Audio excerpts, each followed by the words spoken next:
ಯಶವಂತಪುರ ಕ್ಷೇತ್ರದ ಸಮಗ್ರ ಅಭಿವೃದ್ಧಿಗೆ ಶ್ರಮಿಸುತ್ತಿರುವ ಜನಪ್ರಿಯ ಶಾಸಕರು ಆದ ಶ್ರೀ ಎಸ್.ಟಿ. ಸೋಮಶೇಖರ್ ಅವರು ಕ್ಷೇತ್ರಕ್ಕೆ ಅಪಾರ ಅನುದಾನ ತರುವಲ್ಲಿ ಪ್ರಯತ್ನಿಸುತ್ತಿದ್ದಾರೆ. ಇದರ ಭಾಗವಾಗಿ ಕ್ಷೇತ್ರದ ಹೆಮ್ಮಿಗೆಪುರ ವಾರ್ಡ್ ವ್ಯಾಪ್ತಿಯ ಆರ್ವಿ ಕಾಲೇಜು ಹತ್ತಿರದ ಮೈಸೂರು ರಸ್ತೆ ಕೆಂಚನಹಳ್ಳಿ ಕ್ರಾಸ್ನಿಂದ ಕೆಂಗೇರಿ ನೈಸ್ ಜಂಕ್ಷನ್ವರೆಗೆ ಬೃಹತ್ ಬೆಂಗಳೂರು ಮಹಾನಗರ ಪಾಲಿಕೆಯ ಬ್ರ್ಯಾಂಡ್ ಬೆಂಗಳೂರು ಯೋಜನೆಯಡಿ ಸುಮಾರು 75 ಕೋಟಿ ರೂಪಾಯಿಗಳ ರಸ್ತೆ ಅಭಿವೃದ್ಧಿ ಕಾಮಗಾರಿಗೆ ಚಾಲನೆ ಕೊಟ್ಟಿದ್ದಾರೆ. ಕಾಮಗಾರಿಯ ಭೂಮಿ ಪೂಜೆ ನೆರವೇರಿಸಲು ಡಿಸಿಎಂ ಡಿಕೆ ಶಿವಕುಮಾರ್ ಅವರು ಆಗಮಿಸಿ ರಸ್ತೆ ಕಾಮಗಾರಿಗೆ ಚಾಲನೆ ಕೊಟ್ಟಿದ್ದಾರೆ.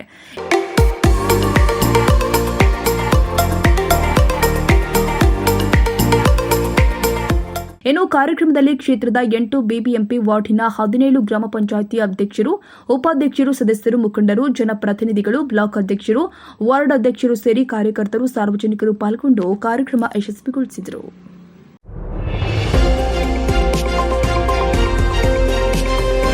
ನವ ಕರ್ನಾಟಕ ಟಿವಿ, ಜನಪರ ನ್ಯಾಯಪರ.